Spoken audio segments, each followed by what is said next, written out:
I'm going to call this meeting to order. It's 1:14 p.m. Wednesday, September the 15th.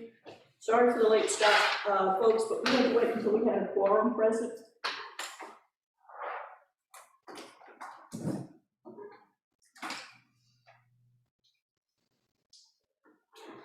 Please rise for the allegiance to the flag. I pledge allegiance to the flag of the United States of America and to the republic for which it stands, one nation, under God, indivisible, with liberty and justice for all. While we're all standing, I just wish to express condolences from this committee to Mr. Rhines on the loss of his brother Mark. And we will have a moment of silence, please.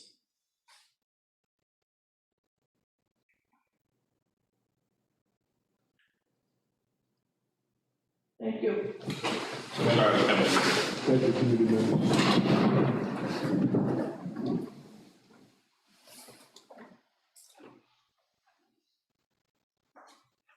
Roll call for attendance, starting with Mr. Pius. Yeah. Mr. Miller. Here. Mr. Ryan. Here. Mr. Fournette. Here. Mrs. Goulart. Here. We have Mr. Ferry and Mr. Aguirre. I'm not present.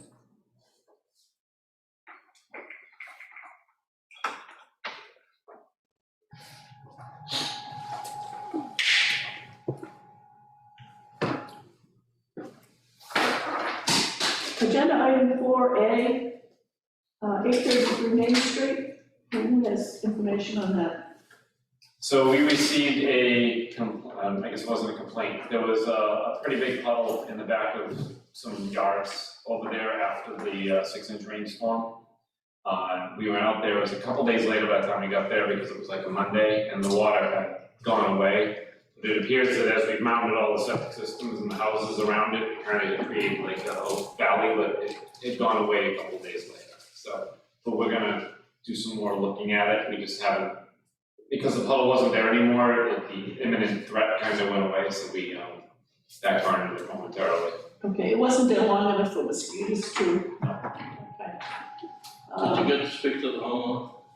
No, So we don't know if any went into this house or anything, right? no. Like I said, we just went by to see the flood, but by the time Monday came, it was gone. So other than the fact that we had all that rain, you can't determine if it came from someone else's yard or whatever. No, I mean, we didn't see evidence of like, some pumps or town drainage pipes or anything like that, but if some pump was buried underground or whatever, we wouldn't necessarily see it. We didn't see it like, it was all grass, there's no washout in any particular area or anything like that. Okay, Mrs. Grassley, just check to see if we have an update on this for the next meeting. Okay. Zero Cameron Drive, this was the property that they cleared some land and crossed over onto the neighbor's land, and Mr. Aguirre was going to talk to the property owner whose land had been cleared without permission. Yeah, he has, I don't believe he's been able to get a hold of the owner of that property. He's been to the house a couple times, but has not spoken with him yet. So we have to issue a stormwater permit, and then we can issue a building permit. So the question is, how do we go about, from a stormwater permit perspective, do we just make them put up some kind of permanent marker at the back property line so that they don't continue to expand across the back? And because the engineers propose they're just gonna let it restore naturally, but without knowing where the line is, I think the owners are gonna continue to encroach on that property. So, By going into the neighbor's property, did they hit the 35,000 square foot mark? they were right there before they crossed the line. Okay. Because the lot is like a 35,200 square foot lot, and they cleared all of it, and then they went past, so. Okay. So they needed a stormwater permit, whether or not they crossed it, so. Have you been in touch with you? The engineer has, but I haven't spoken with the other owner yet either, so. Okay, all right, so Mrs. Grassley, this will be an update also. Oh, just one quick question. The property owner needs a building sign off. So right now, we haven't signed off on the building The permit. have we? building, person who wants to build a house? The vacant lot, right? Okay, So he is asking for a building sign off, and right now we still have the building packet. Yeah, because I haven't signed it, because I haven't issued a stormwater permit, because I didn't know how we were gonna handle it for what do we do about vegetation clear on somebody else's lot. But what I'm asking is, can we sign off on that? And he could put pending stormwater and get it over to the building department, because Jim still needs his aspect, like he can hold it up. I don't know that we should be holding up a building permit. How that well, works, I think because, there's two issues here, there's also a legal question, which isn't our But it's problem, not our problem, that's right? civil. Yes. By the same token, have they filed for a permit, stormwater permit? Yes, And have they submitted the plans and the fees? yes, yes, So they've done everything they need to apply, yes. okay? And because it's a single family house, normally the conditions we put on it is that they have to have the construction exit on there so that, nothing comes out onto the street, and during construction, they may have to add additional erosion control, because we had it on, was it Maris Lane, and some of the dirt came out into the street, we may have to do more as they go along. But that gives us the authority to do it under the stormwater permit. So, but I didn't know if this board should do something about the disturbance in somebody else's lot as part of the stormwater permit, because it's part of the disturbance that they needed a permit for, so. Except that what you're gonna permit is the land they own, not, Right, so we can't tell them to do something on the neighbor's lot, but I think, personally, I think we should ask that they put some kind of permanent, boulder markers or something to delineate the rear property line so that this doesn't continue to happen. well, aren't they also gonna have to put up something to prevent runoff onto that property It's that they uphill. cleared? It's uphill. Oh, it's uphill, okay, all right. So that starts at Cameron Drive and just continues to go up and up and up and up and up and up. As long as, if your recommendation is going to be, we should issue it, as long as you can control what needs to be controlled, I don't have a problem with us voting to issue it. But it's gonna have to be monitored closely. I mean, the fact that they went on somebody else's property and cleared land, I already have a problem, because they should have known what their land was, and I would have thought it would have been surveyed in mine. They should have. So is this board okay, or committee okay with me asking them to put up some permanent markers at the back boundary line as part of the stormwater permit? Because I don't have the authority as the health agent, but I think stormwater I does. think what we need is a motion to issue the permit, and then you state that there will be conditions in the permit that must be met, and those permitting conditions are gonna be up to you to state on the permit and also to enforce. Okay, Does that work? that works. Okay, is there a motion, please? So moved. We have a motion Second. and a second, further discussion. Yeah, the permanent markers, explain that to me. I'm thinking they'll leave it up to them, they may wanna put up a fence. No, what I'm talking about is a concrete, Well, the concrete bound possibly, I'm thinking even if they put boulders that are like 24 inches in size, so a homeowner can't go out there and push them with their lawnmower. I know he's made, did they have the property surveyed? They did. That's when they found out they had crossed the line? Well, so the lot to the right is clear, so they were able to go up the right side, but it was so thick in there, like I couldn't even walk through it. So I think they said, oh, go in and clear 200 feet off the road and then we'll come and mark it, and they cleared 220 feet off the road. So is it mine? It is now, From the survey, it is now. with what, sticks? Yes, just right now it is, yeah, because it's a He's stone. talking permanent markers. He's talking permanent. So you're thinking like a concrete, yeah, it's permanent. There's no construction rods anywhere up there, survey markers on the property? or- it's just beam poles right now. So, yeah, we can do the concrete markers for the back property line, but I still think there should be like a fence or some boulders or something. Because if that was the situation, the case that if those roads were accepted, then all that should have been done on the as-built, and been submitted to the planning board. Well, that's just across the front, it's the back property that's 200 feet off the street, that's the line in question, so, but you're right, it's all down in the street, so it shouldn't be a problem. I thought there was a stone wall there. There's no stone wall. Well, the plan they submitted shows there's a stone wall, but there's no stone wall there now. So whether it was removed or it was never there, I don't know. Somebody wanted their own stone wall. If you're talking about the property, I think, yeah, there was a stone wall there, I think they removed that when construction was done, when they built the house lots up there, because that was my grandmother's old property. I don't know. So whether it was there or not, or just, it's not there now, so. Well, quite frankly, fieldstone has a tendency to disappear because it's valuable and it's reusable and it's, nobody's looking. It won't be the first stone wall that disappeared. Is there any further discussion? If not, I'll call the vote. Mr. Pies? Aye. Mr. Pilling? Aye. Mr. Rhines? Aye. Mr. Burnett? Aye. Mrs. Goulart, aye. I'm gonna ask that we skip to agenda item 5A, the Brook Street Solar Project. Is there a motion to take 5A out of order? So moved, Madam Chair. Second? Second. We have a motion and a second, any discussion? Hearing none, Mr. Pies? Aye. Mr. Billing? Aye. Mr. Rhines? Aye. Mr. Burnett? Aye. Mrs. Goulart, aye. Brook Street Solar, who wants to start?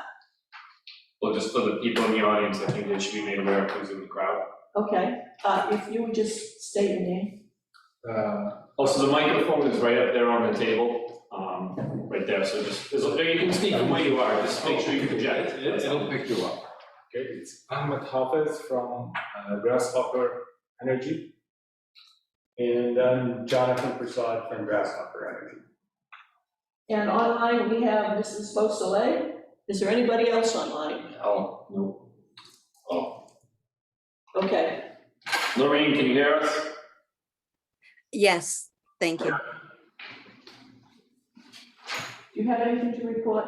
Oh, why don't you give a brief update of the site visit we had yesterday, for the members that weren't there? Let me back up a little bit before that. So we had a significant rain event. We had approximately 6 inches of rain overnight with the remnants of Ida.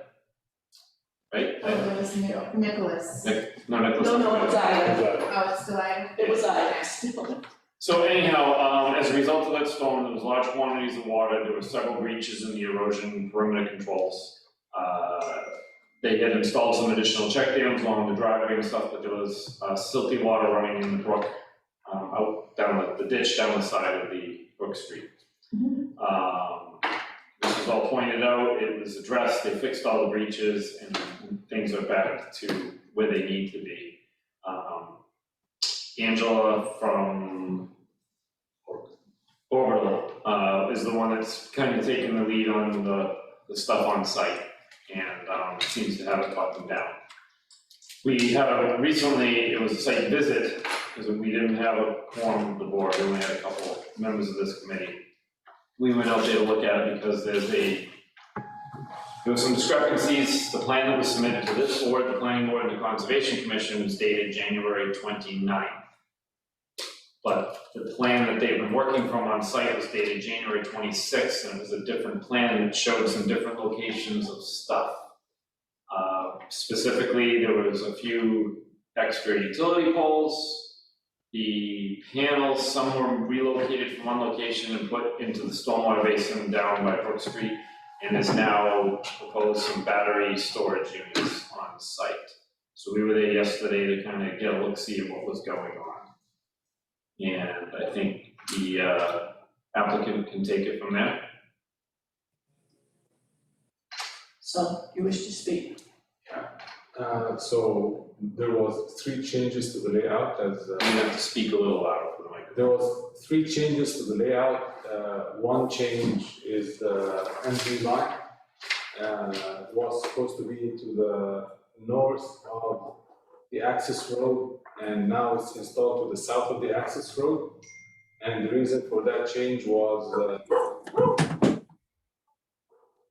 the utility had requested that change because of the location of the point of interconnection, the new point of interconnection that they had requested us to connect to. In any way, this is, I think, better for us and for the utility. And also, it takes the line away from the neighbors. In any case, there is a line of visual screening trees that will go to the north of the access road. So there won't be any visual of either the modules or the MV line once that is completed. So that was the first one. The second one, if I may show the screen to I'm sorry, we got this during our meetings today. The second one is the modules next to the basin. If you log into the Zoom meeting, you can share your screen. Oh, I'm not logged in. Yeah, because people at home need to see it too, so. Okay, there are, I can send it to the committee. Yeah, then we can forward it to Lorraine, if that's okay with you, Lorraine. Yeah, it's very hard to understand what's being said. Yeah, you're speaking way too softly. I didn't, was he talking about trees or something to the north side? We were talking about the utility poles, the telephone poles, as you would call them. He said there's gonna be additional trees planted to your side of that access road that's going in that'll block the view of those battery boxes and the panels and provide some of the lower level screening of the poles. Obviously, these trees are not gonna be 50-foot trees to block out the poles. They're gonna be smaller trees, but you also have a tree canopy adjacent to you to block out the top of the poles. If I'm That's summarizing. Yeah. Okay, where is the fence? Did he discuss that, where the fence is gonna be? He did not mention that. The fence is proposed along the north side of the driveway, and then it's gonna cross the driveway about where those poles are, and then go along the far side of the driveway from your house. That's the same location it's been all along. Okay,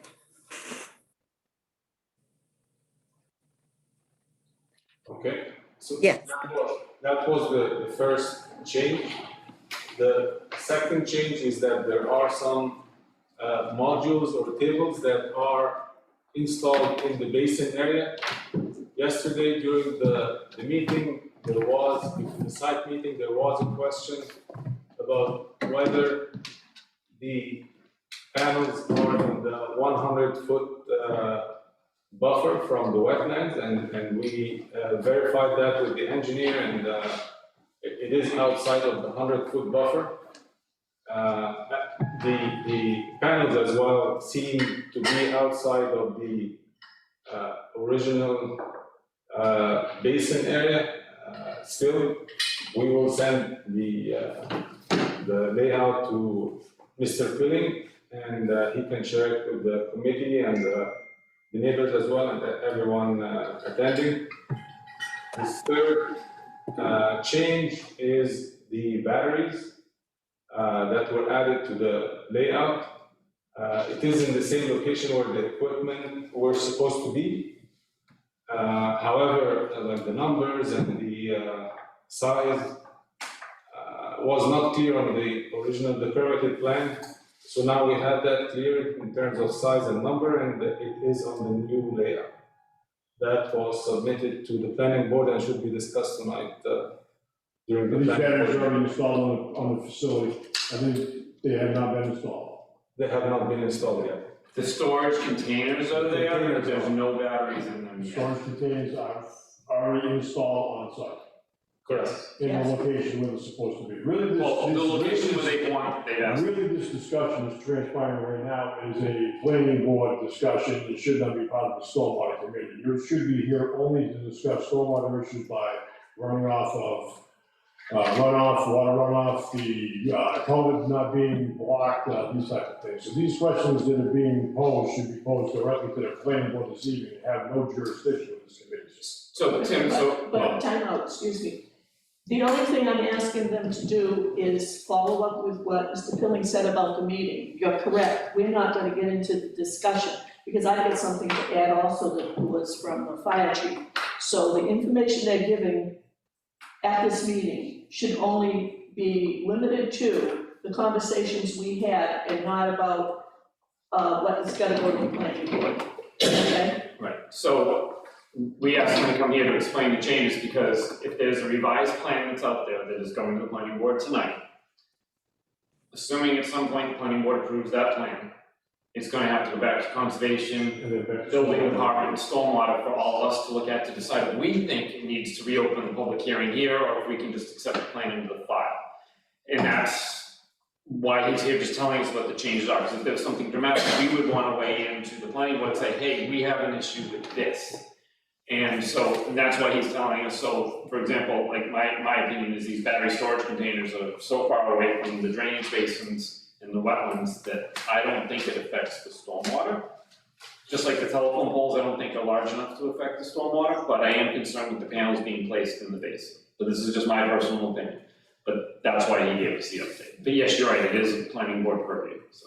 Mr. Rhines, the other thing I'll mention is Chief McGee was there, and he knew absolutely nothing about the batteries. He had not had any contact, he had no information, he didn't have any plan that showed them. So, the engineer was going to make sure a set of plans was delivered to the chief, because there were plans left at the planning board, but there weren't sufficient copies. But Chief McGee should get plans today in full size, and I invited both Chief McGee and Chief McDonald to come to this meeting, not only for Chief McGee for this project, but also because we have later on the solar farms on William Street that the police chief's involved with. So what Chief McGee basically said was, they don't exist. Because there's been no issue, there's been no request to him to issue a permit. And since he had not seen any of the plans, that's up in the air too, so the planning board needs to be aware of that also. So, again, other than this box is sitting there, as far as the fire chief is concerned, they don't exist at this point, okay? Is there anything else? Mr. Haves? Prasad, do you have anything additional? I don't think that the Stormwater Committee, just one question. If the panels are not in the 100-foot buffer from the wetland 100-foot buffer, do we need to submit anything to the Stormwater Committee or the Conservation Commission? Well, so the plan of record and your order conditions in your stormwater permit is a plan dated January 29th. Okay. You, at this point, are gonna have a plan dated different, so, and this is the same problem we had before. This board approved a plan dated January 29th, but your guys are working from a plan dated January 26th.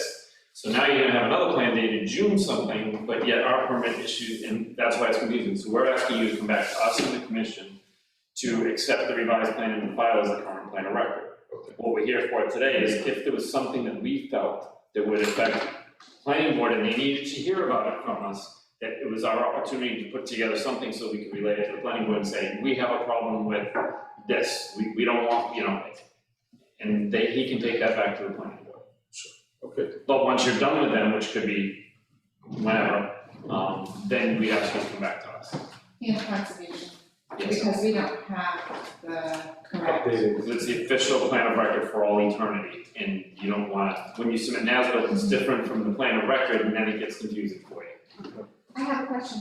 You said the panels are outside 100, but are the poles, are the new poles? Because I know there were some poles that we approved, but The poles go through the 100-foot buffer, yes, Yeah. but these, additional poles? So where you moved them are now in the 100 foot. all the poles were shown to be inside the 100-foot buffer before, but now they are staged out based on the utilities request. So they're 50 foot away from each other, so some of them are outside now, not all of them So- are inside. I'm gonna have to correct you there. The plans that we have and conservation has shows 4 poles. And Yeah. those are numbered P1, 2, 3, 4. The plan you submitted to the building department shows P1, 2, 3, 4, and then pole C1, 2, 3. So there's 7 poles Correct. in total. We only have a plan showing 4, the commission only has 4. So the 3 new poles were never on a conservation plan. So they're not being moved from somewhere to somewhere else. They're brand new as far as the commission is concerned, as far as this board is concerned. Based on the plan I'm looking at, it appears the poles are going to be outside the 100-foot buffer, but that's based on the proposed plan, not on the new plan that we haven't seen yet, so. The new poles, were they installed on the east side of Pine Street? Or are they on the north side, yes, the south side of Brook Street? No, sir. Inside inside, they're on site, nothing They're on was site, nothing's outside. outside. So when you go over the culvert and it turns right and you get the drainage basin on your left, that's those 3 poles that you can see right there. That's the 3 poles in question that were never on any plan. So, just my question is that, so National Grid engineers had an opportunity to look at everything, of course, and they were the ones that made the final decision on where the pole location would be. Correct. Thank you. Is there anything else? Anyone? Question? Yes, go ahead. We've heard yesterday from many members of different committees that they don't have the new plans, and we want to officially have the plan sent to everyone, because Mr. Billing is saying we haven't seen the plans, but it was sent by email. I don't know if this is an official. So what, the emails that were going back and forth this morning that you were copied on, No, from that's Nick. Mr. Said that, when I said, did the chief, he sent the chief an email plan. I mean, it's wordless, quite frankly. So when I had asked if everyone who needed a copy outside the planning board, I was thinking of Jim Aguirre, Todd Billing, I added Tom Ferry, and certainly Chief McGee. Did they get them? Nick said there were copies at the planning board office, and we should check with Kerry. I wrote back and said specifically, is there a copy for Chief McGee? And he said he was having somebody, he named the person Sean. who was physically going to go to the fire station and read the plans. Correct. I don't know what's in the planning board office, but he said they're over there. So I assume they have copies, but other than that, because Mr. Ferry and Mr. Aguirre wouldn't have, because they haven't been here, but you haven't seen them either. And nobody notified you there's plans there. I feel like I saw it in the email that Nick said they were over. There are plans there. Okay, all right, so that was us going back and forth for a bit. But I haven't been over there to look at it, so. Okay, all right, But again, part of it is, it's not necessarily going to matter until the planning board is done with the plan before it would come back to us. We know what he's done, Yeah. we've seen it, we've heard it, we know what we're talking about here, and whether or not it has a stormwater effect, is the question. Say personally, I don't think the battery storage and the telephone poles have an effect on stormwater. But placing the panels in the basin can make it difficult for cleaning them out. And I'm a little, I mean, maybe concern would be too strong of a word, but I just wanna make sure that it's somewhere in like an operation and maintenance plan on how we're gonna be cleaning out under these panels. If they have to go in with a backhoe or something like that to clean them out. If there's silt that gets in there, if there's any washout, if we have the leaves and the sticks or any of that kind of stuff, like how are we gonna get it out of there? It's supposed to be grass. The basin's being mowed more often than the rest of the panels. There needs to be something accounted for in the operation and maintenance that shows how we're gonna do it, if the panels are gonna stay there. If the planning board allows them to stay there, that's when we would step in, that's where I would ask that we adjust the operation and maintenance. okay, so everything we're waiting for as a committee will come after this planning board acts. And then separate from this, the fire chief has to weigh in on the batteries. Because he has a separate permit that he issues for them. Right. And whether or not he issues permits doesn't affect what we do. Correct. Has no bearing on it at all. Okay, all right. So is there anything else? Does anybody have questions, comments, whatever? All right, so it's, planning board is tonight at DR. Yep. Excuse me. Delay? Yes. Yes. I just want to say a few things. This company is blatantly doing as they wish in following or not following the plans. They absolutely know what they're doing in putting in things. They'd rather ask for forgiveness rather than ask for permission. They put things in, they put in the 3 poles. After they were spoken to, they continued to put wires on the poles, put transformers on the poles, put the parallel bars on the panels. After it was known that they should not have been there. They absolutely did that. They brought the the panels closer to the road, which is, yes, in the stormwater. And there is also a bylaw about not seeing them from the road. The 3 poles, I'm measuring about 85 feet from our border, not 100 feet, if that's what they were saying. It was difficult to hear, but they're about 85 feet in the berm. They just absolutely do whatever they want and then ask for your permission. I mean, rather, they ask for your forgiveness rather than your permission. They are not honorable to what they say or what they submit. Mrs. Beausoleil, I'm gonna stop you right now. It is one thing to express your opinion about what you might have observed or surmised or estimated or guessed. However, I'm not gonna allow you to continue to make the remarks that you're making relative to whether or not they're honorable or anything else. I think it's inappropriate. I will say this to you. Everything that has been done down there, the town of Dayton through its agents, and that's plural agents, has addressed with the developer for the project. What we're talking about now is getting the final plans out to the appropriate people and for having the planning board, again, take a look at what needs to be done in the area of expertise and approval that they have. Now, if you wish to ask, make any other comments, other than those that are personal opinion and quite derogatory, that's fine. Have there been any more problems with deliveries outside the work hour? There has not been problems with the deliveries. However, I do want to make it noted that the water that's inside the basin is being pumped out. So if you're seeing it and it seems empty, they actually pumped it out for the last 3 days, Friday, Saturday, and Monday. Yes, and the reason that that's So, done is And I because know about the silt, and I know that, but I just want to bring it to your attention that they are pumping it out. It's been being pumped for the Friday, Saturday, and Monday, so that you're not thinking it's working. You know, I know what you said last was No, silt. Mrs. Beausoleil, excuse me, please. We are aware of the silt in the basin. We are aware of the methods that have to be used to get the water out of the basin and to keep the level in the basin low, because quite frankly, we've got more rain coming.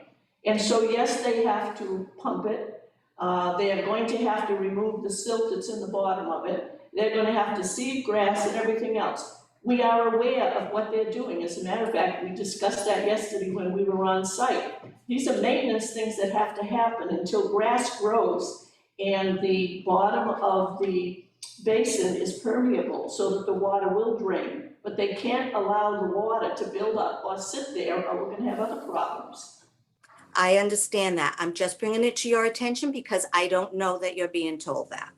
But we're aware of it. And quite frankly, I will also tell you that employees of the town of Dayton periodically go by the site, whether it's on the weekend or after work or anything else. So, and they're authorized to go there.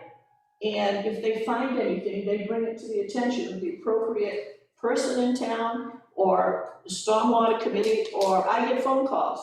So, so it's not like we meet once a month and nobody checks anything out, or it's not like members of the employees of the town of Dayton or members of this committee don't go by there and take a look periodically. So I just want you to know that. Do you have anything else? No, I don't. I have a question. Yes, Mr. Grimes. I know years ago when I worked construction and we did a lot of, removal of water, plumbing, that type of thing. Are they required to put silt sacks on the ends of those lines that are coming out of the infiltration basin? Because you're probably pumping silt back out into or through another mechanism that may not hold it back again, so. Yeah, so you're right. When you pump out of a trash pump, you pump it into something. In this case here, they're pumping it upstream of the check dams, so it's going through the So, check so dams. we check in. Yes. So, okay. So by the time it gets to the drainage ditch, it's gone through You still have a several, natural yes. infiltration, so, okay. And just to clarify, there was a question about, there was a suggestion by the engineer that possibly check dams should be put in the drainage ditch, and Mr. Ferry said, no, absolutely not, it would create more problems than solve, especially with the winter coming, and we have a skating rink instead of a brook I on the agree. street. So Mr. Ferry did convey that before he left, so that was taken care of. Okay. Does anyone else have any other comments or questions that they wish to make at this point in time? So right now, Mr. Pilling, the culvert on site is working properly, water is going through, it's clean, we have no. Yes, yes. Now, if we are anticipating another 6-inch rain event, then they may have to do some more preventative measures in advance of it. But for the type of rain events we're expecting in the next couple of weeks, everything is adequate, or should be adequate. Thank you. So I guess the ball's gonna be in your court tonight. So to speak. And so at 6 o'clock at Dyton Hill, Yes, the auditorium. yes. One other question related to Brook Street. Is Forest Hill still on for No, tonight? they are not. Okay, They have continued again, the gentleman seems to think he may be ready for us the next month.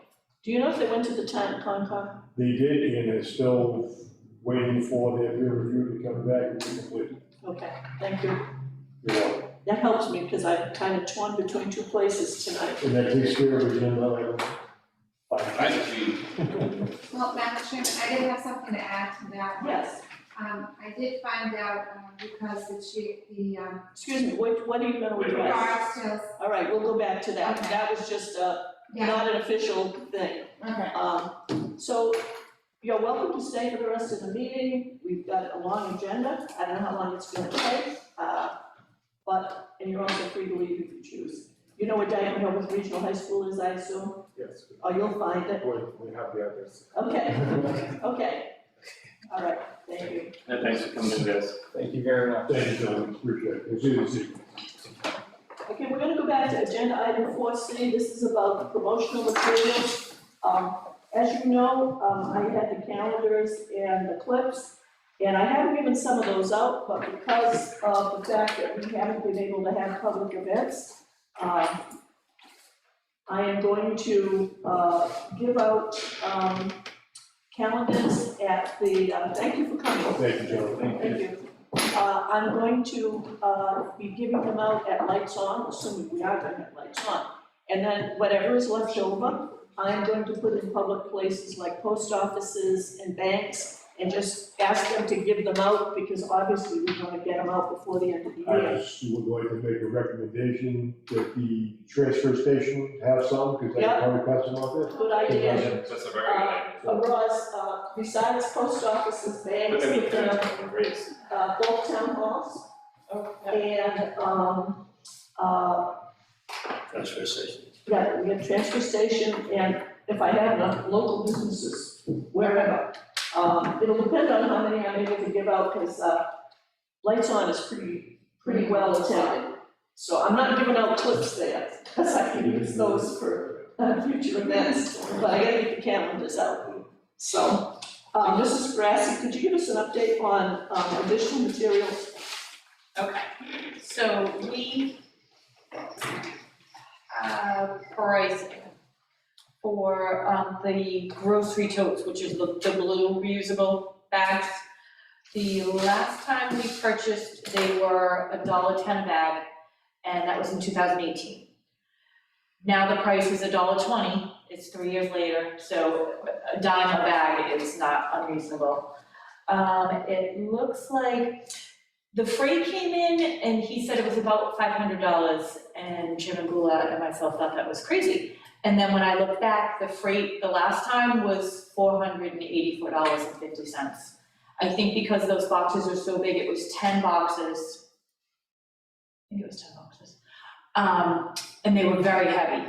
So I think that's why the freight is so much on this. So the additional freight was Oh, sorry, I don't have it broken down, just the additional freight extra, but the increase in the price, the dime a piece, and then the freight increase, it's $60.50 more than 3 years ago when we ordered. Okay. So it's 1,000 bags, and the total would be $1,725.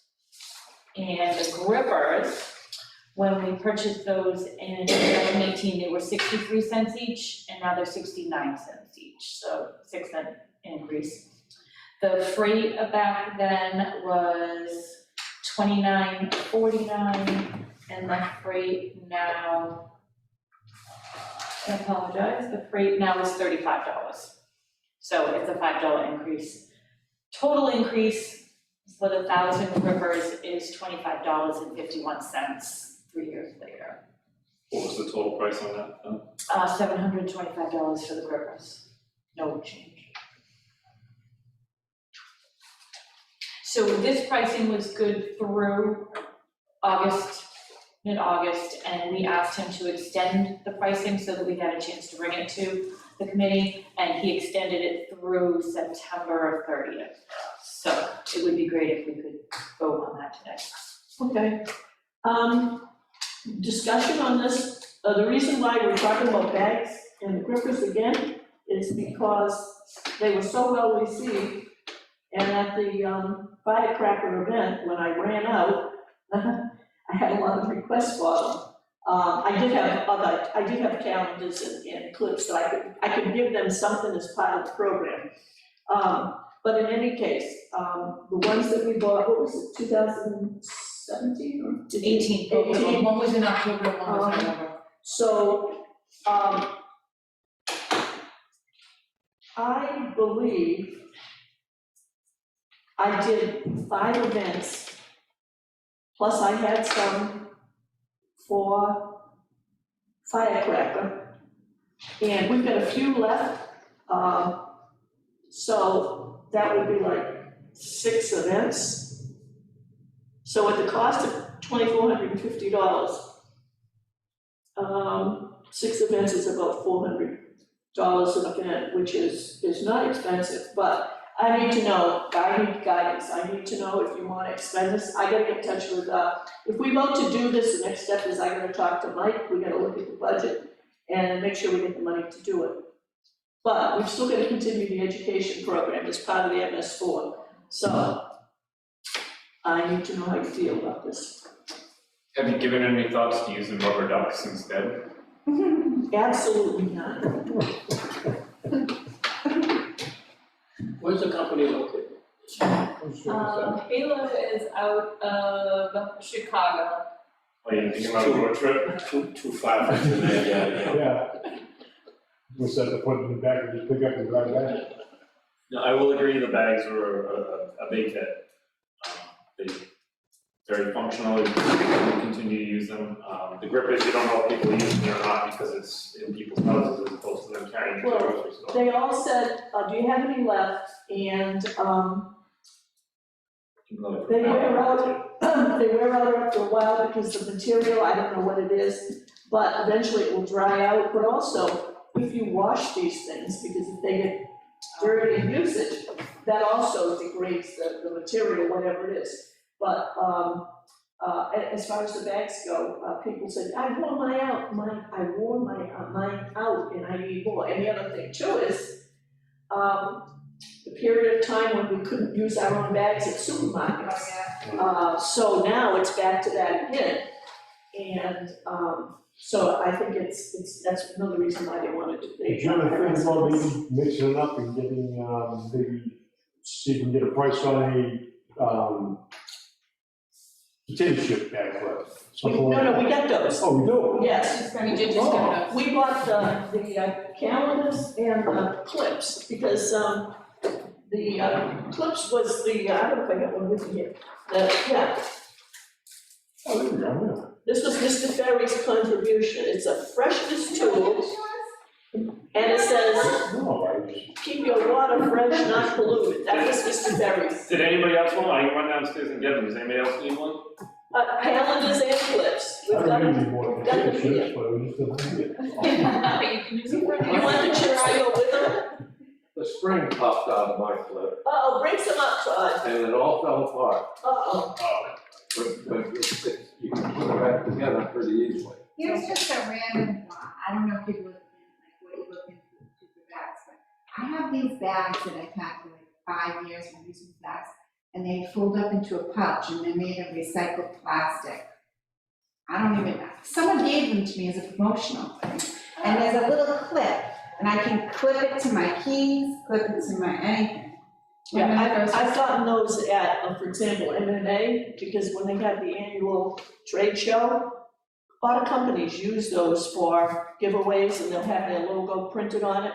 But yeah, it's a tiny thing, but when it opens up, it's a I've got one that's a poncho. I love Actually. it, oh yeah, that's a good idea. The reason why we haven't gone to anything like that is the cost. We're trying to keep the cost down, and the catalogs have tons of stuff, but again, we look at it and say, we don't want to spend that kind of money. Yeah. But I know what you're talking about. How much will we have left in the promotional budget after this, do we know? Honestly, I didn't bring budget with me, sorry. Todd might be able to. We don't have to. Just curious, and I don't know, can we decide it on as a generalized number? Well, you gotta remember, when we started this process, we got $2,000 grant money, and we only paid the rest of it. And the first time, we got green book bags, and they didn't have the town logo on it, it just said, I think, be the solution to stormwater pollution, something like that. It was when we went to the shopping totes that we were able to put the town logo, because I know we had to get permission to use the logo from the town clerk. And I think we spent, on the calendars and the clips, I'm guessing we spent around $1,700 and change, and it was out of last year's budget. We did it in June. So we can certainly look to see what we have in there. It was 800 for calendars and Thank you. 802 for the calendars and 817 for the clip. Yeah, so I think it was 1,700 and change or something. 1675 looks like what I got, 1620. Okay. Because I know at the time we were talking a $1,500 limit, and originally we were under the limit, and then when we found out the shipping or whatever, I went back to Mike, and he said it was okay. So, Todd, do you have any idea what we have in the budget? Mr. Ryan's had asked about what we have in the budget. I don't. I can go grab a computer though, so I can look, Oh, no, it's not fine. because I don't remember. It's just a brief thing, that's all. What we can do is send out an email.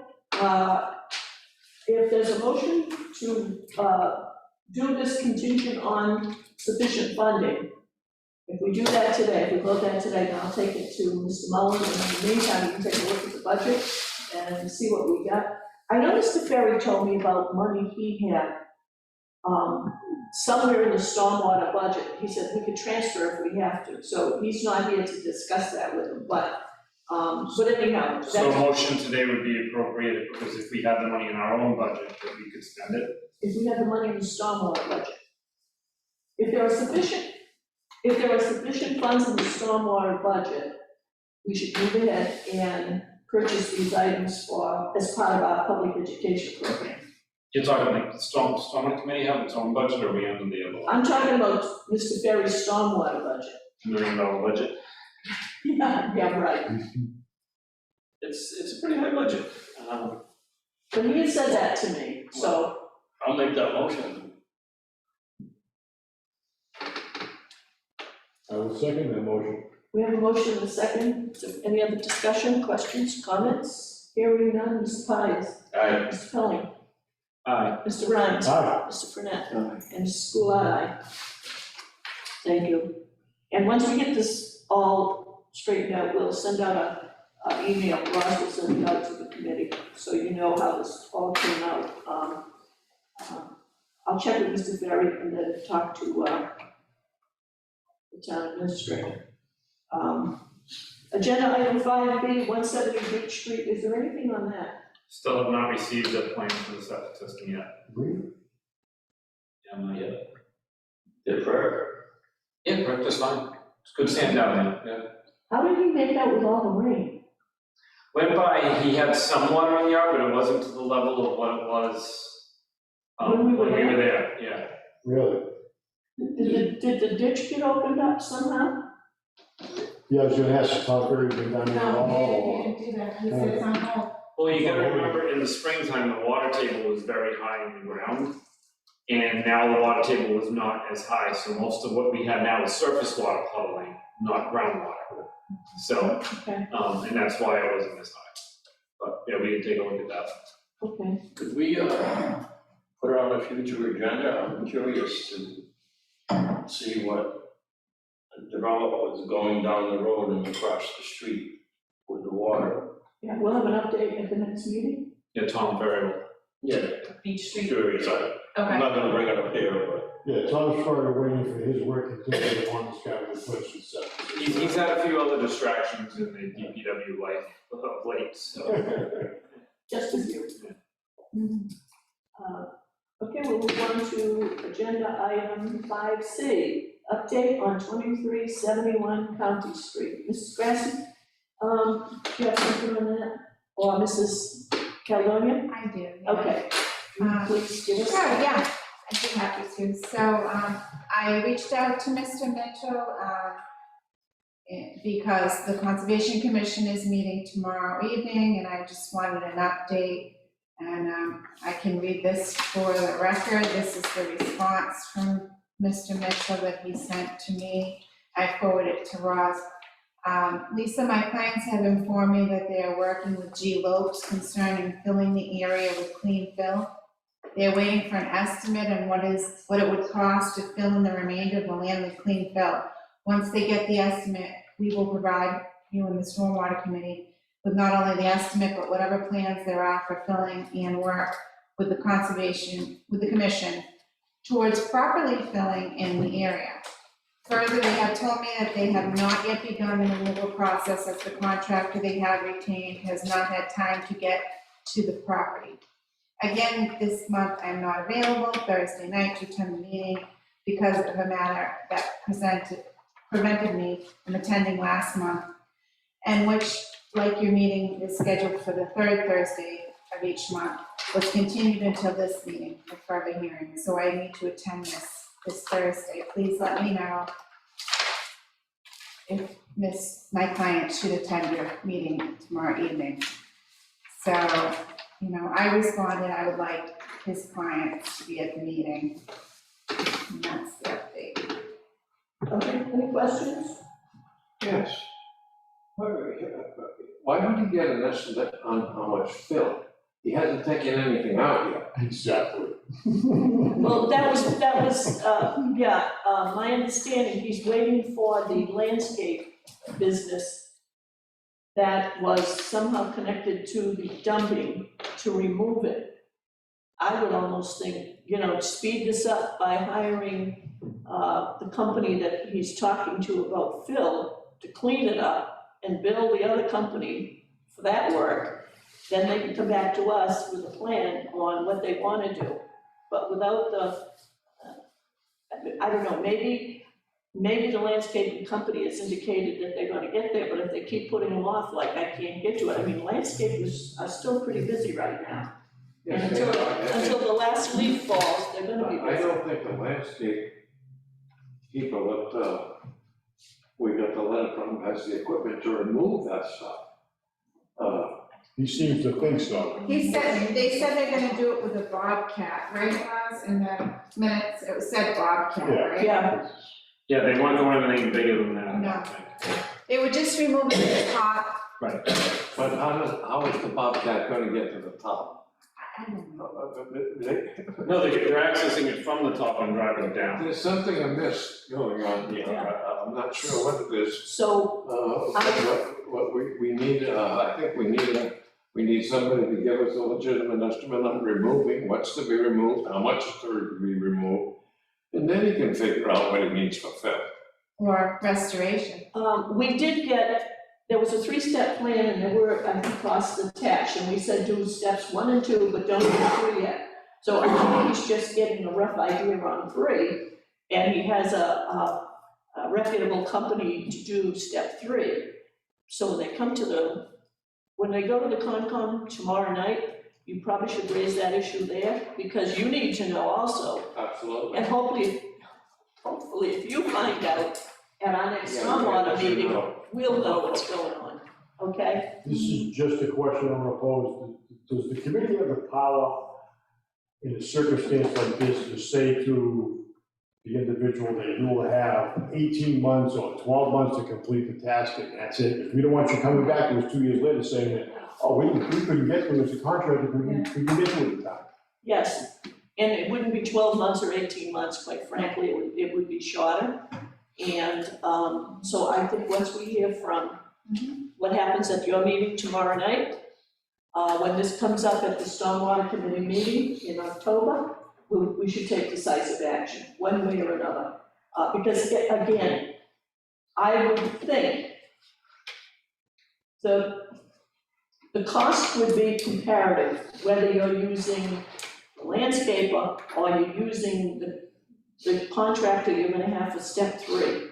And it would make more sense to me, quite frankly, that you have, since the company that's supposed to do steps 1 and 2, quote, hasn't got to it, unquote, that it would make more sense to say to the contractor for step 3, give me a price on this whole mess, but I need you to give me steps 1 and 2, because that's all the town is authorized.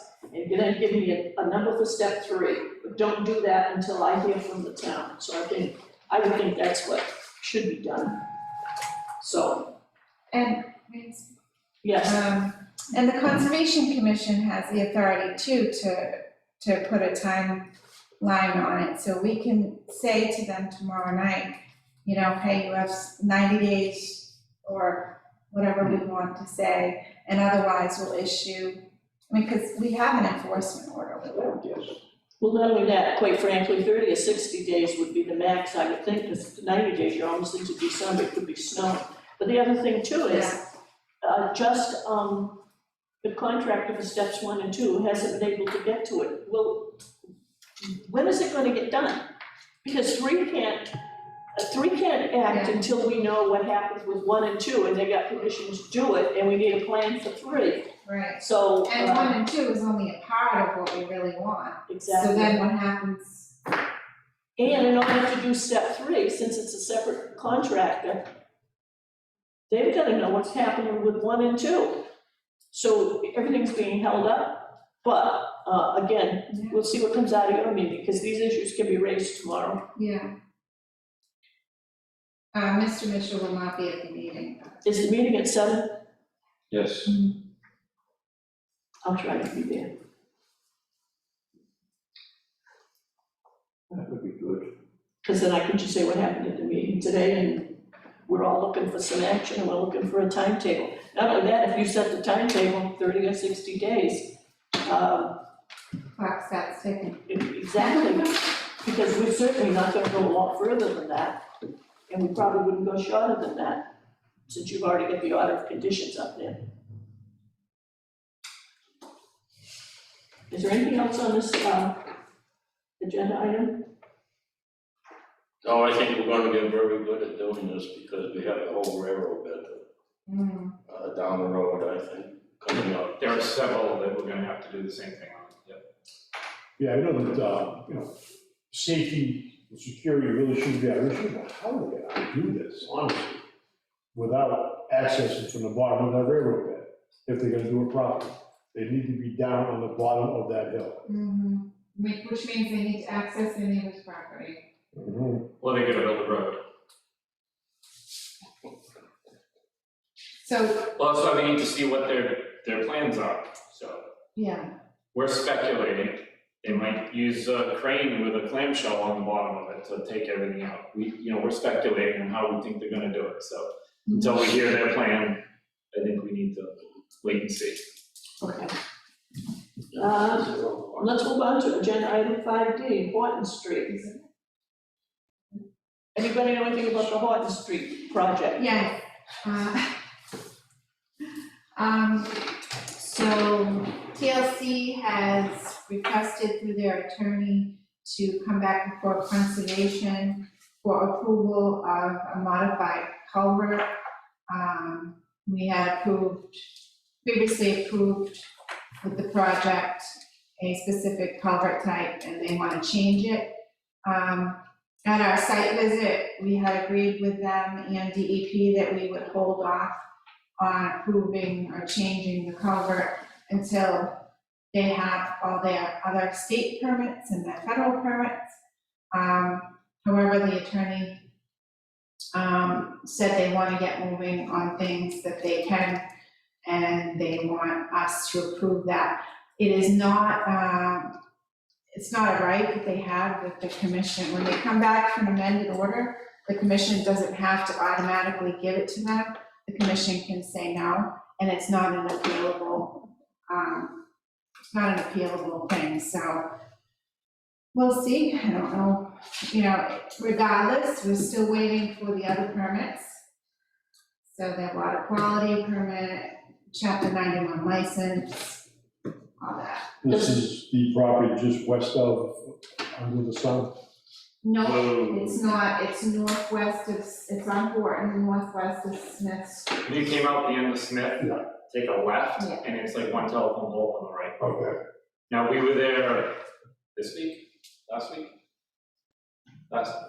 This week too. So part of their alternatives analysis through the Army Corps of Engineers, is they had to prove that the land in front of the wetlands, right up at the street, was not buildable. And we went in, did Last Thursday. last Thursday, he tried a couple perk tests, and they didn't go, and he tried another location, we had ledge of like 4 feet. So based on that, it's not suitable for on-site septic systems at the front of the site, which is just one of the boxes he had to check off for the Army Corps. Alternatives analysis. And what they are leaning towards is requiring a span bridge across that wetland. But can I see a copy of those site observation hole data? Yeah, he just emailed it to me this morning, Awesome. so. Can you forward it? When you say a span bridge, what are you talking about? Something like going into, Structure to cross the entire, You just put down mud mats, that type of thing. no. Like Maris a Lane? raised- No, not paved. I don't, we'll see what they come back with. They must have a design they're gonna send them that. does the Army Corps of Engineers have a say in what the culvert, the span, Oh, yeah. whatever looks like? Oh, yeah. Absolutely. That's the stream crossing guidelines, it's a whole set of regulations just for that. And it's the Army Corps of Engineers that, Oh, is it DEP, DP? I think it's DP. but chapter 91. 91 falls into that, doesn't it? Yeah, Army Corps has jurisdiction because they're filling over 5,000 square feet of wetland and it's in NORW. So they want, they're involved with the entire, we haven't heard specifically from them on this, but we've heard from DEP.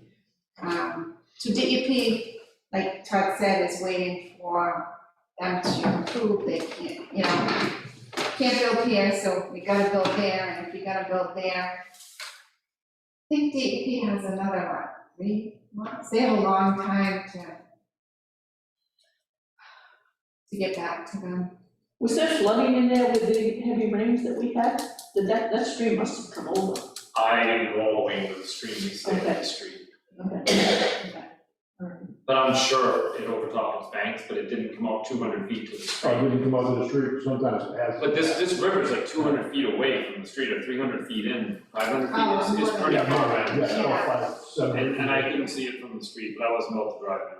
Well, I know the day we went out there had been rain, and it wasn't the hurricanes that came. But, as we know, part of the road was underwater from rain. So I would imagine that area was floating. Yeah, that was previously wetland until it was filled, so. Okay, all right, so this will be an update on the next, agenda, please. DG Dayton solar projects phases 1 and 2 on Elm Street. So we had left off with it that we still needed a drainage as-built, in order to sign off on building occupancy, whatever, for them to energize. And we had gone up and done a site visit, and there were a few minor touch-ups, like 2 of the drainage basins had cat nine tails and standing water in, because they had silted up, the same as we saw at Brook Street Solar, they had silted up, and nobody cleaned them out after the grass was grown. So they went out and they mopped them out. I was down there yesterday looking at it, and they mopped them out pretty well. So that looked good. There was another location where the road was supposed to have been elevated this much, and they didn't do it, but it's now been done. So basically, everything on my punch list or whatever has been taken care of. We still don't have a plan per se. We had like some kind of intermediate plan or whatever, but they're, as far as I'm concerned, they're about there, so. Okay, I remember from the last meeting, part of the road on phase 1 went underwater, so that's been taken care of. They raised that road up, I took some pictures, I'll send them out to everybody. They raised the road up above the elevation of the, so what was happening is, right next to the road was an area that puddles water, and then there's a berm from that. Well, the road was supposed to be raised above the berm, but it wasn't, so the water was filling up to the berm, which was washing out the road. So now that they lifted the road up, it'll over top out the spillway before it washes out the road, so they took care of it. Okay, I had mentioned to Chief McGee that we would be talking about this, and I haven't heard anything, so. Chairman Goulart, I Yes. just wanted to bring up something for the record. So that project, they never recorded the Conservation Commission approval, which, so right Phase now, 1 or 2 or both? any of them that I could find. I can't manage. They never recorded their conditions, Conservation Commission conditions. So right now, technically they worked without permit because it's not considered valid until it's recorded. So it's kind of a mess that we're gonna have. Well, but this is part of the reason why now in our stormwater permits, we put right in there, proof of the recording of the order of conditions has to be provided to us before we give you the, before you can start. Is because it's just one more catch in there so that things like this don't happen, and 5 years down the line, we go, oops, so. Yeah, I'm communicating with Travis Stewart, who is the gentleman who handles pilot agreements. And the plan is to take phase 2 to the town meeting for approval. I will send him an email and ask him for proof that he has recorded, or somebody recorded, the order of conditions for both phase 1 and 2. you want me to send it or you're gonna send it? No, because I got the leverage, because I'm gonna say, if we don't get record of this is gonna be a hard sell. Had I known we didn't have it, phase 1 would have gone to town meeting, quite frankly. But that's okay. They recorded, this, as a matter of fact, and I'm communicating with him now because I sent an email and said to him, I was talking to Mrs. Beauregard, I said, do you have the scheduled payments for the phase 2? And she says, no.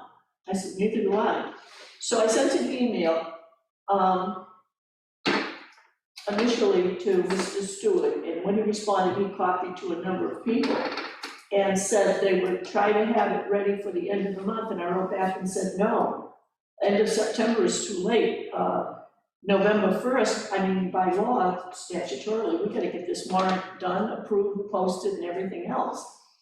So I sent him the boilerplate and said, fill in the blanks. This is the boilerplate. We're not starting over. This is the boilerplate. Phase 1 is based on this. So to that boilerplate, fill in the blanks. If you don't have the connection date, we can fill it in later. If you don't have the complete inventory list, we can fill that in later. But I need everything else. I need it signed. I need a small map as part of the exhibit, and I need it's one of the payment schedule.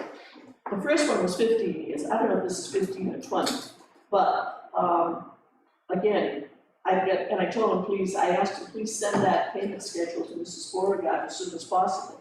Just fill in the blanks. We're not starting over. So I will email him and say, by the way, we got 2 documents missing that we need, so please send these. And if it comes back, we haven't done it, I'll say ASAP, or it's not going to town meeting, wait till next June. Yeah, and they also, once they record that in order order to be signed off, they have to come to us for a certificate of compliance.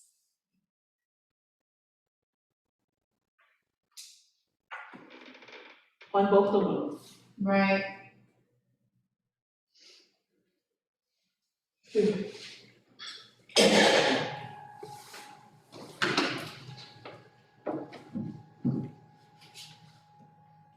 So this should not be a big issue. In other words, they've got the documents, just go to the registry, pay the fee, get them recorded, send them to them on com. Should have been done before the work was started, but Right. yeah.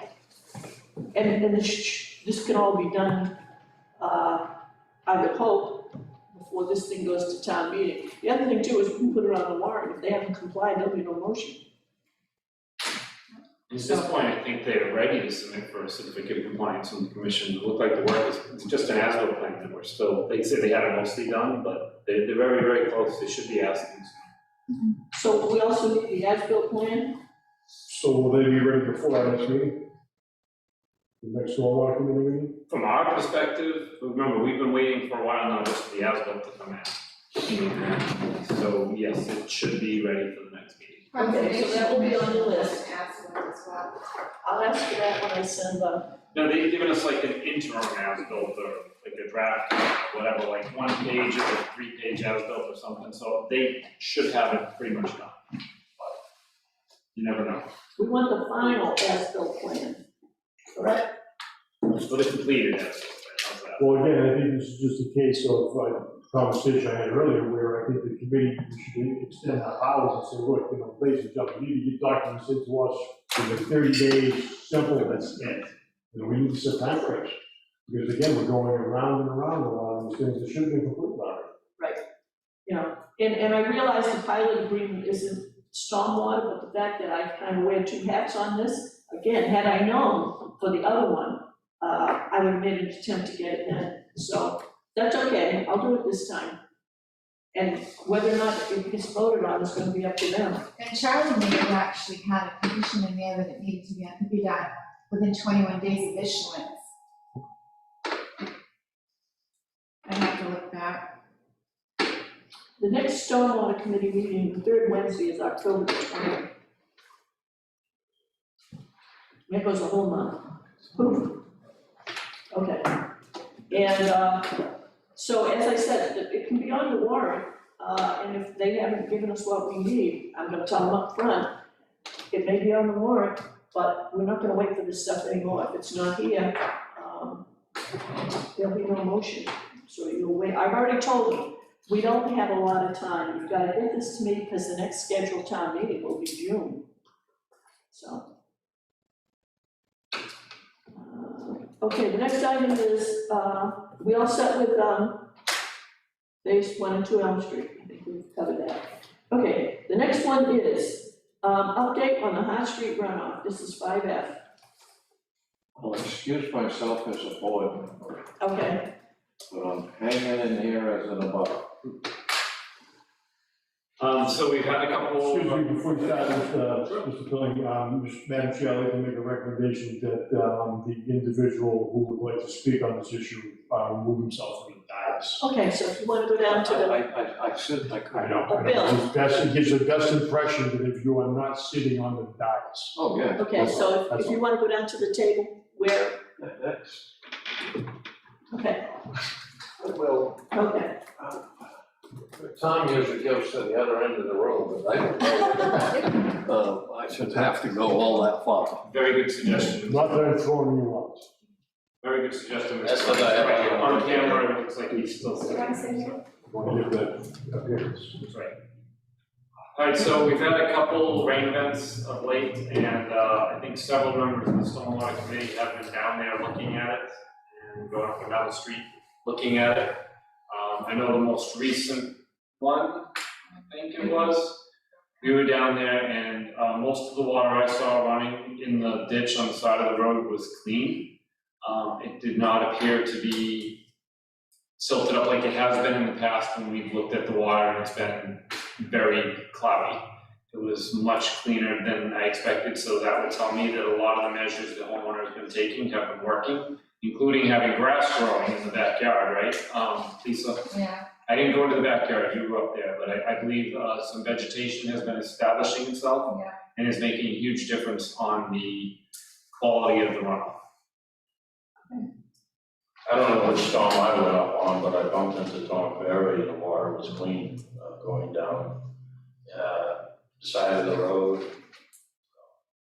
September 2nd. So there is vegetation growing in Justin's backyard right now, that was a question that we'd asked about. Straight pictures. This is his backyard partially.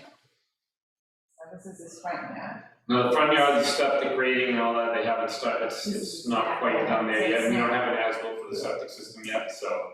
I don't know if it's done 100% yet, or if there's more that needs to be done, but once that as-built comes in, we'll be able to assess that, so.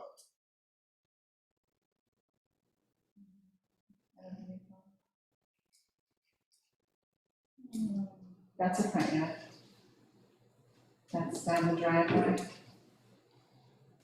It's just, okay. Can you pass that around so we can see it? Well, the backyard isn't stabilized enough. No, it's not, it's starting to establish itself, yeah. Did you talk to the homeowner when you were out there? Me, I talked to him when I'm going out there, yeah. Was he there when you went? No, Does he know that more work has to be done? yeah, he knows, Okay. yeah.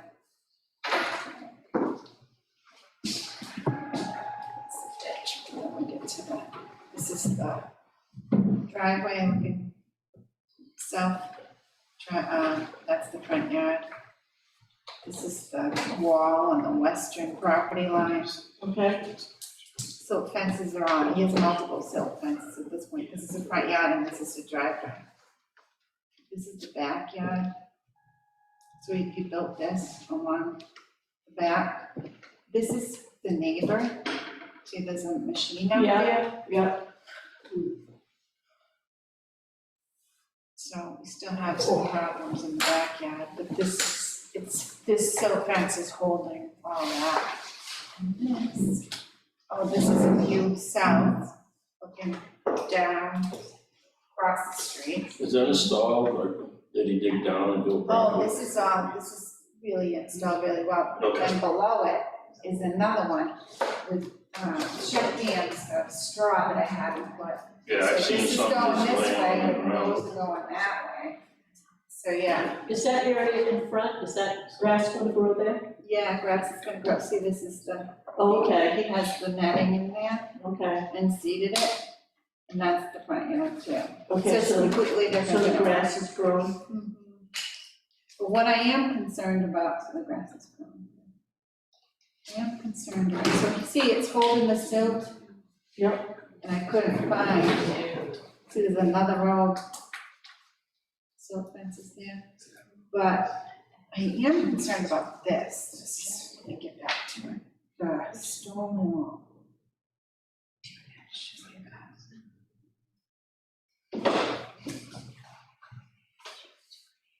Good feelings. This was after Hurricane Henri. September 2nd is when Ida was. Ida came, all right. Yeah, it was right after Yeah, it was like overnight, September 1 into September 2nd. Yeah, okay. So this wall I'm concerned about. This is the western property wall. And it, up towards the, if you go north, if you back up, walking uphill, you can look down and see this stone wall is just kind of thrown together. And so any dirt, I don't know, the sinkholes, I don't know what might be happening in there, Mhm. but it's not placed properly together. So my concern is it a 4-foot retaining wall that needed to be built designed by an engineer, or like Todd and I think it was just kind of put together? Mhm. So that might be the source, but you can't get through the rose bushes unless you're like a cow. Oh, Yeah. you gotta be low and. Did you wanna see, did anyone else wanna see these? I know. Yeah, Okay, you want to show them to Bill? do you wanna see them too? So, has runoff that's been in between those two houses, has that been controlled? Because that was part of the problem too, because the elevation where they ran is, you see where you had a drop off. It's Yeah. not down the driveway. It's almost like it's a man-made ditch that's running back up the street, That's- probably done purpose. To Right. divert water.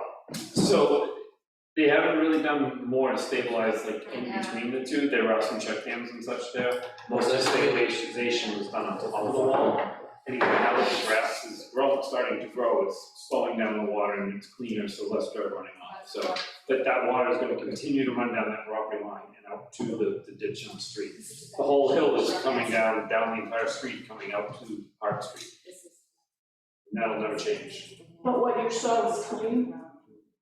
In the last one, yes. It's been years past, it's been running dirty. It is much cleaner now, yes. Here's a picture of that, I just found it. That wall. Oh, okay. Yeah, it's not really a stone wall. But this drops off like below this. If you try to step down there, I mean, it's as tall as, almost as tall as me. And so the water might be running down through those, Yeah. that brush and whatever else is there that may be causing the problem. Yeah, Well, that silt fence is supposed to hold it back. right, but I think because there's so much dirt in here already, because like I said, the wall wasn't placed, it's just kind of stuck down. I have a question of Mr. Finette. Mr. Finette, are you still getting, a lot of water runoff going directly across the street with the silt going back into your pond? Is that water still running across the road? What happens is, if I may, Yeah, go ahead. any construction work, anything they do back there at either of the sites, either at the homes, we get a rain, it washes all the silt down onto my wetlands. After the silt is all gone, the water runs clean. But the silt ends up on my property, has been for like 6 years. The only time anybody has ever sat and caught the silt running down from them two properties is Tom Farrer, because he's working, he's driving around in his truck. And I said, hey, Tom, take a look. And he took a look and he took pictures.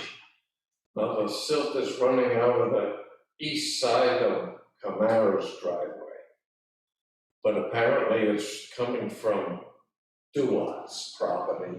Which is free. On the Camara's, hang on, on the Camara's property, running down the edge of his driveway into the ditch and into my pond. And for the life of me, I can't understand why this guy and this guy and this girl, or Tom or you, can't go walking up his driveway and say, hey, you got silt running down the road. You have to call and ask his permission to go on his property, and he says no. When there's obviously a wetland and a stormwater issue. And you can't access his property, he's gonna build, both of them have construction projects in progress right now. And Camara don't want you on his property. And you can see the silt, if I can show you pictures of the silt, running off his property. What year was that? On my property. When did you take the pictures? When did you take the pictures? During the storm, Which dawn? the last one and the two previous, so one in April, one in June, and one last month. And I send them to everyone. Because I go out there in the rain and I take the pictures. Okay, But, Now- you know, if you wait 2 hours, all the silt is gone from their construction site, and it's in my pond. Anyone can access my pond and take pictures of my property and my wetlands anytime you want. You don't have to call me, you can just go do it. but the property owner has denied access, denied it to, How can he do that when there's an obvious violation? because it's private property, number one. Number two, the pictures that you showed me at our last meeting, I told you we couldn't use because there was a picture of an individual, you had no permission to take a picture of that individual. Oh, that was just one woman taking that. I know, all I'm saying to you is, okay, that's why we didn't pursue that. Now, by the same token, everybody, I have not been up there in a storm. But everyone that's been up there, I spoke to Mr. Ferry when he was there before those pictures were taken. Yeah. And yes, he did see some, but he could not tell me where it was coming from. Now, Mrs. Caledonia thinks she might have determined the source, but we don't know absolutely for sure where it's coming from at this point. So I think we've got to rely on, she's gonna get in touch with, the property owner that allows her on the property, where she took her pictures, to try to determine the status of that wall, and if in fact, I'll call it the poor condition of the wall, or the fact that it's not really a stone wall, is contributing to the problem. I don't see any instant fixes, but again, this is just my opinion of what I'm seeing. So, anybody else have any thoughts? I'll say that as a health agent and a stormwater agent, I have no right to go on somebody's property unless they have an application in front of us. Unless there's a imminent health hazard, and water running down the driveway is not an imminent health hazard. So I don't have the authority to go on private property without their permission. And the same goes for everybody else here. And even a violation of a stormwater, Yeah, I still don't have the right to go on there. I can't go on there for health reasons unless it's an imminent health hazard. boy, I'm glad the fire department and the police department doesn't have to do that. That's right, well, because they're being called, it's an imminent health hazard, and that's why they have the right to go in. Because otherwise, For 50 years, at least 50 years, people would call me and say, hey, there's a wetland violation at XXX Walker Street. I would go right up and walk on the property and look at and I'd come back and say, either there is or there isn't. If there is, I'm knocking on the door, saying, hey, what are you doing with this? well, the trespass rules have changed. There's case law. We get in trouble if we go on the property, and now we can go up and knock on the door per se, if there's like, but these people said don't come on the property, so we can't go on the property. Not even to knock on the door. Right, but that first time I can go up and knock on the door and say, hey, can I look at this? And if they say no, I leave. If I take any pictures, I'm trespassing. I have a question of, Mr. Frenette. You say the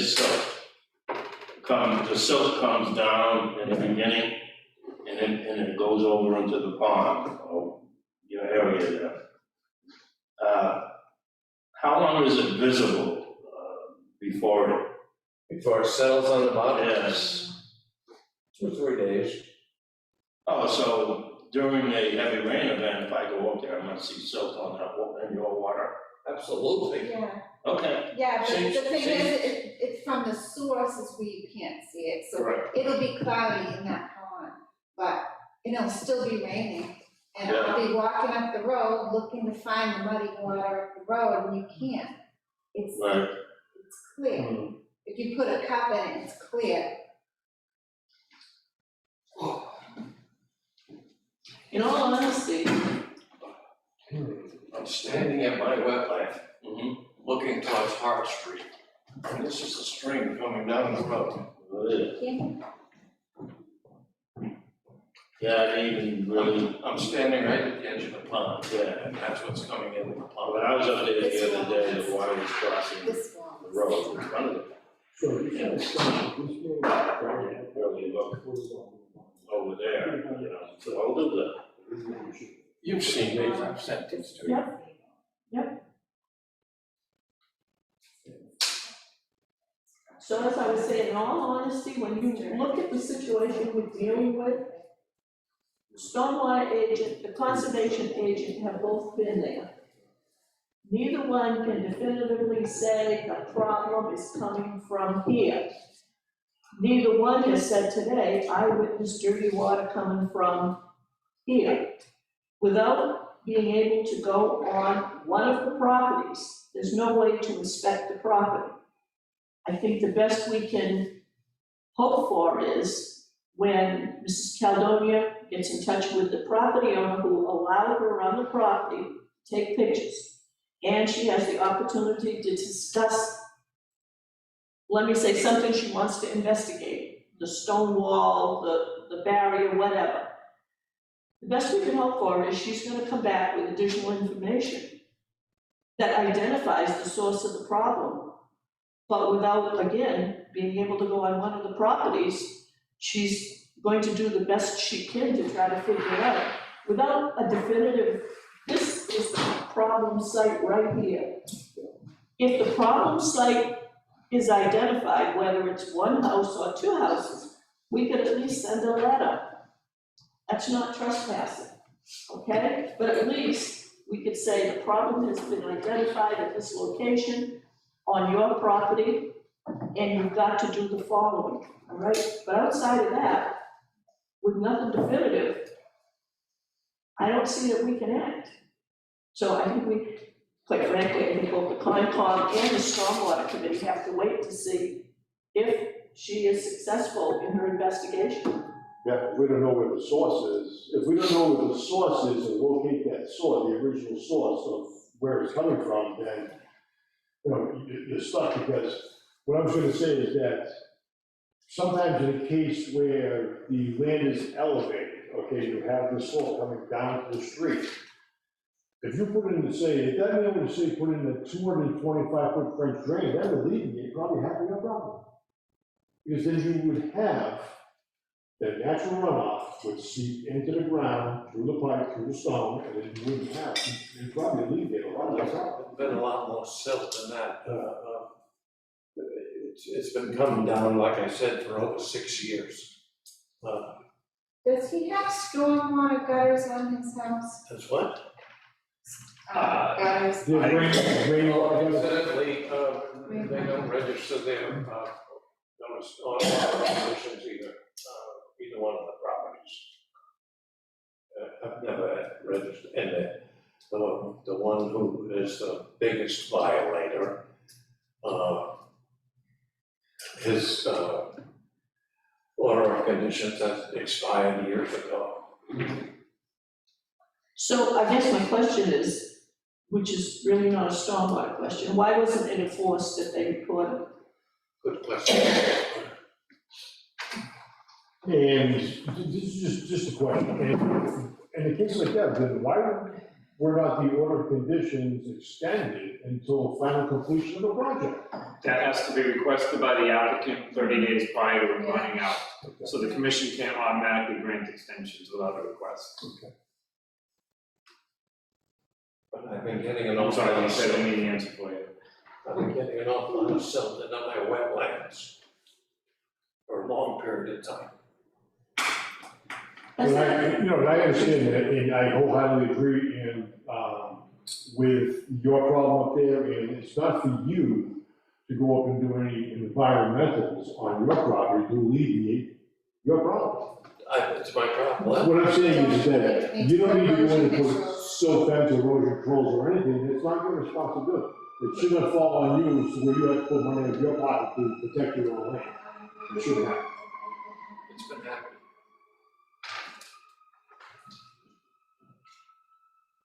Okay, if there's nothing else, I'm gonna move on to the next item, and Mrs. Grassi, this will be on the agenda for the next meeting. And we'll have an update from Mrs. Caledonia, and maybe Mr. Ferry, and if Mr. Pilling, whoever goes out there that can contribute something to the next meeting, see if we can make any progress here. Could very well be Kamara's. Can, Uh, excuse me, just one more question. yes, Can she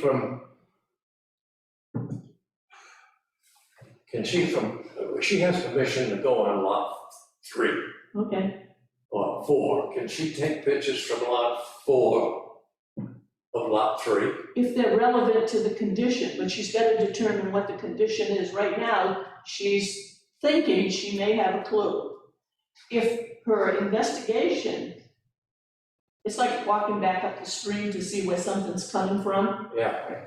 If she can walk on permitted property, she's permitted to walk on, and she truly can see that something is happening, yes, she could take a picture of it, right? Because that would be the basis then to send a letter with, and to show to the property owner where it's coming from, whether it's one or two properties. what the problem is and where it has to be, but again, to randomly take pictures, without, permission and not give proof of anything, that's a slippery slope, and I have no pun intended. No, I just literally just go after the rains, big rain. Google does it every day. We're not Google. Anyhow, I'm gonna move on to agenda item 5B, update status subdivision stormwater structure. I think since Mr. We Aguirre. skipped G. Oh, excuse me.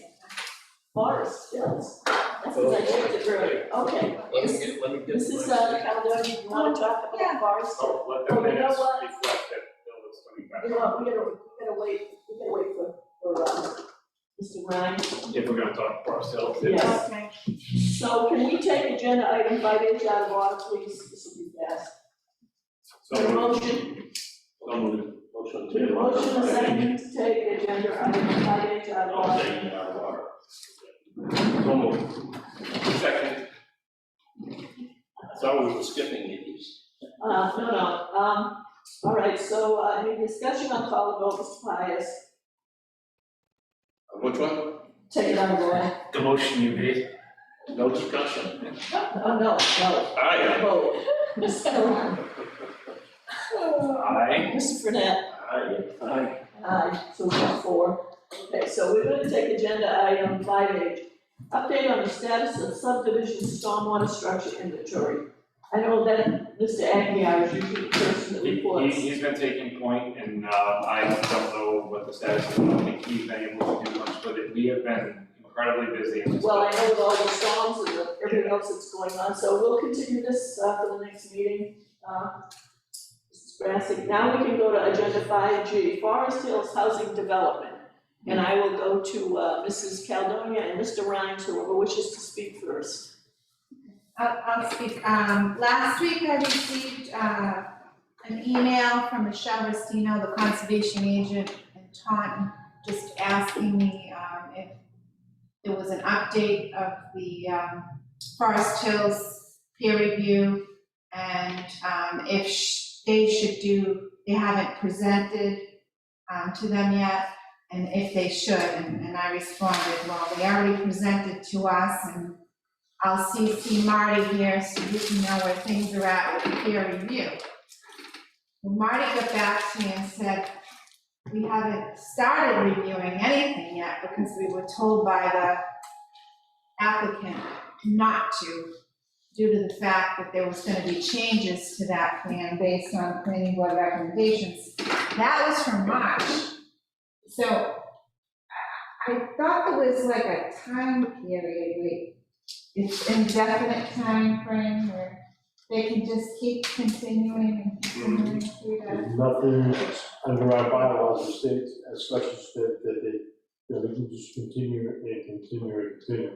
I'll say this, that unfortunately, I could not make Monday's meeting due to a recent passing of my brother, but I did speak with Mrs. Easterday and, yes, Mr. Glass and Forest Hills, they have asked us for a continuance, and they feel that they may possibly be ready for October's meeting in front of us, so we're just not sure yet, we're just, we're waiting for that.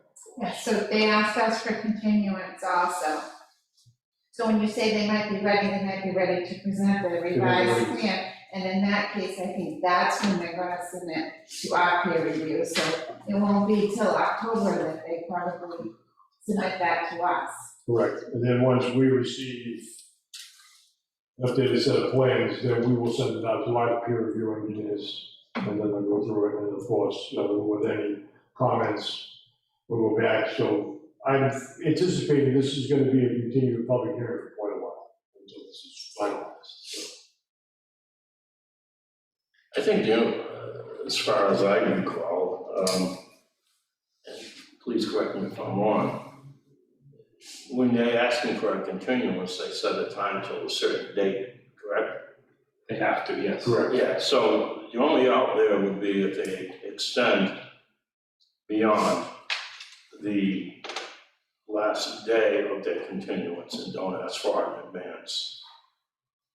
So then, it's gone, you don't grant a continuance if you don't want to, but it's still up to the board if you want to grant a continuance. But Well, that, and you've gotta be careful, I think the planning board only has like 180 days to act from when the application comes in. So you'd have to ask for an extension of time in order for the board to act. They've already asked for an extension in front of us because of that.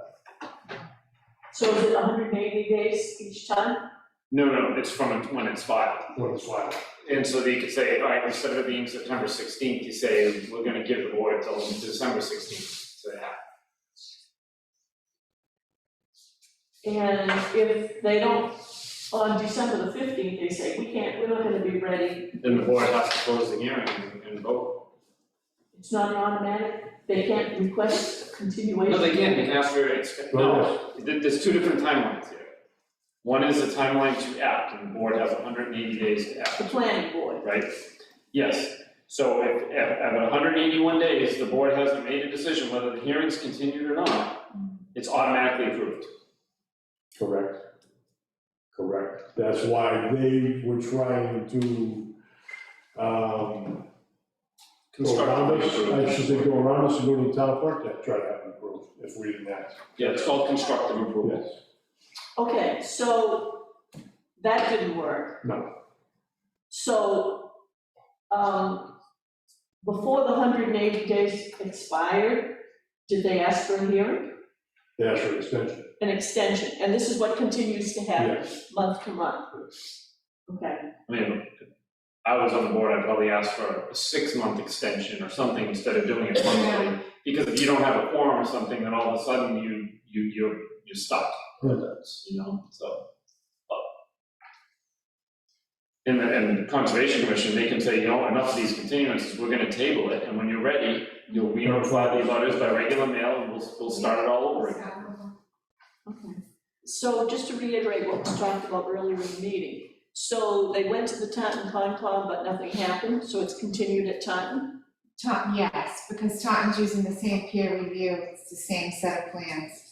Did you tell your contact at the Concom that this is not come, the stormwater plan, or whatever it is they're planning, they haven't met with us at all, and obviously the largest, let's say the largest part of a stormwater plan is actually in the town of Dayton, and really it's the city of Taunton that's just gonna receive runoff if the plan for Dayton is approved. I mean, it's, talk about cart before the horse or something, Yeah. doesn't make any sense. No, yeah, you told the applicant that obviously they have to file with stormwater, but she does know that they have a lot more to do over here. Okay. Is there anything else on Forest Hills? So that's, again, update. Next meeting. things never end, do they? Are there any agent reports? I got, call, I think, Mr. Burnett got a call too. And, down on Wellington Street, there's a problem with, there's an active construction site for a pool in addition to the house. And again, we had a significant rain event, and multiple of them, and the water came off of that property onto the neighbor's property.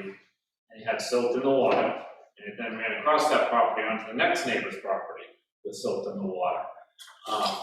But we didn't get called until several days after the rain event, and we get out there, and the silt was not readily evident to see, but we could see that there is the active construction site. Not going on the property, but looking at it from the property to the south, it appears that it's less than 35,000 square feet of disturbance, so it does not appear a stormwater permit was necessary. However, they still are under active building permits, so Mr. Aguirre is going to reach out to them to see about putting up some erosion control to try and control it and get some vegetation growing in there, because it's just bare dirt right now. Now, the last 2 months when you're putting in a pool was not the time to be growing grass. But now we're into that season, so we're gonna see about getting grass growing over there. So we're still gonna follow up on that. But a lot of water comes down that hill and goes through there. They've got drain pipes. The people put in themselves that are like, 18-inch pipes and stuff. A lot of water comes through. It's just the muddy water is the problem. Clean water has been coming there for a million years. But the muddy water is the problem. Okay, so this is gonna be handled through the building department. Yeah, because again, I don't think a stormwater permit is there, but I still have to put like all the puzzle pieces on the table to figure it out and look at aerial pictures to see, it doesn't look like they cleared more than 30,000 square feet of trees, but. Well, if ABI finds that, I'm sure he'll let us know. Oh, yes. Do something. Because like I say, he's got the right to go on the property through the building permit, and then he can do what he's gotta do. So, Okay. yep. Any other agent reports? Is there any public input? Is anybody out there? Nope, nobody on the, No public input?